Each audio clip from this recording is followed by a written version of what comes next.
Hey guys, so I just finished watching Jessica Jones Season 1, and I gotta say I was very impressed by it. So, right off the gate, what is this show about? This show is about a woman who starts off, she wants to be a superhero, she has superpowers at a very young age, she has super strength and the ability to fly slash fall with control.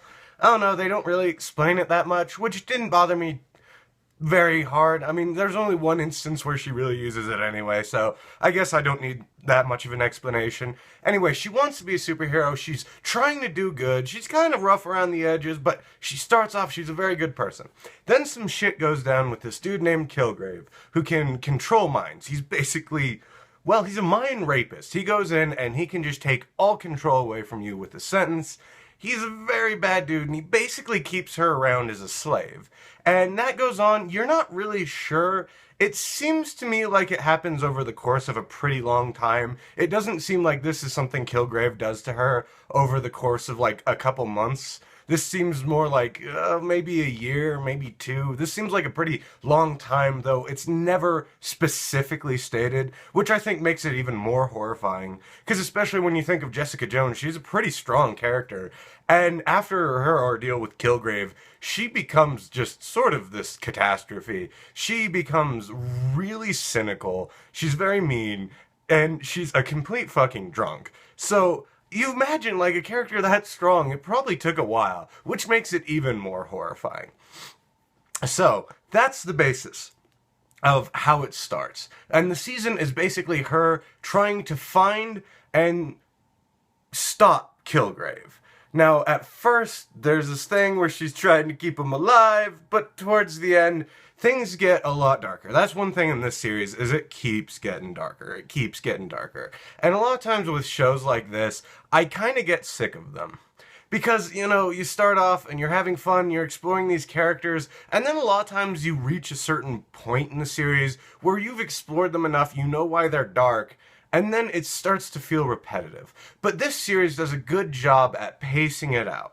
You find out a lot about all these characters at a very steady pace. It's not like the first 3 or 4 episodes are solid exposition and then the show really starts. Like, no, you find out the exposition for these characters, their entire backstories, very evenly. You get what you need when you need it. And it makes the characters richer without ever getting boring. It never feels like any of these flashback scenes or whatever are needless exposition. Everything feels like it belongs there, except this one subplot that I think was sort of them trying to set up a season 2 if they decide to do that. I think they will eventually. It's just a question of when. And there was one subplot that took up, basically a total of 2 episodes. Not like straight, but if you took all the scenes where it's just that subplot, it's like a total of 2 episodes. That didn't really bother me because it's like, okay, well, they're setting up for season 2. This isn't the most important part.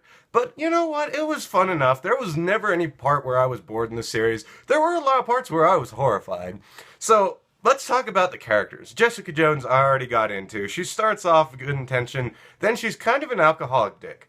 But you like her. You like her because you see where she's coming from, and because she keeps things real. Really, most of her dickishness is her just being real with people and saying what she thinks they're actually like. And most of these people actually end up agreeing with her. So after her, you have Trish Walker, who is basically Jessica Jones' sister. Trish's family adopted Jessica Jones shortly after she was orphaned. That's not a spoiler. You find out about that in like the first 3 episodes. Don't worry, I'm not going to spoil it. I'm going to not spoil it. If I have to stop the review and try again, I will. I won't spoil it. So, Trish is really the only character in the show who Jessica Jones trusts and loves. She trusts a couple other characters with, like, some things, but Trish is the only one she has complete trust in.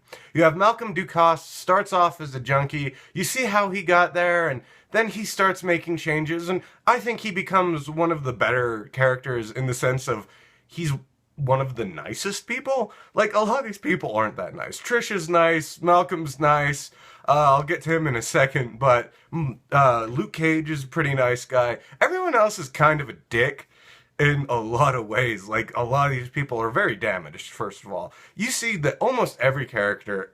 No, okay, scratch that. Every character in the series is damaged in some ways. Yes, many of them are very damaged because of Kilgrave. A lot of them are just damaged because of stuff that happened to them earlier in their lives. This is really a show about how damage affects people.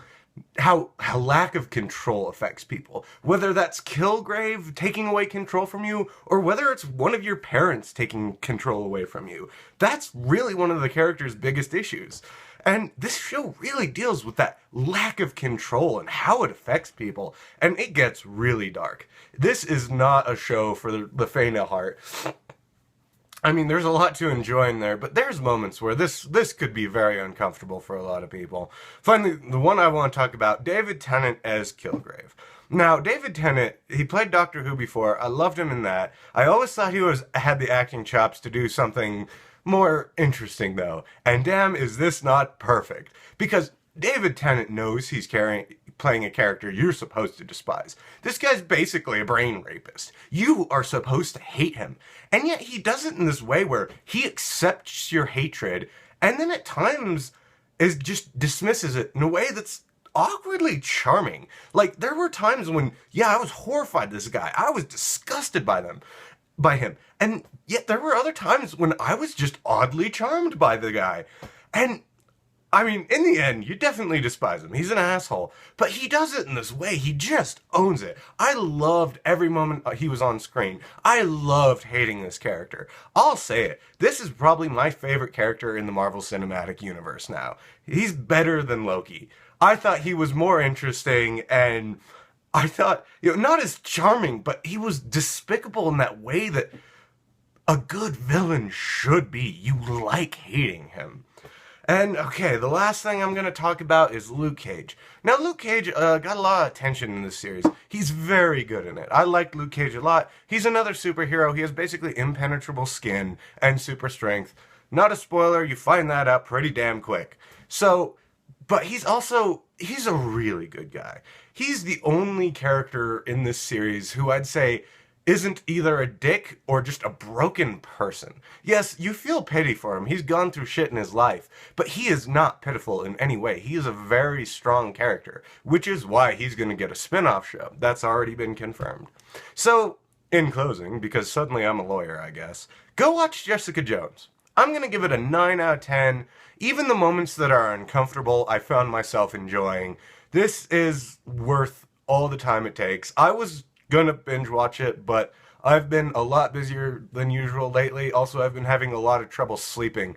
So, anyway, go watch it. Not even gonna ask you anything. Bye-bye, guys.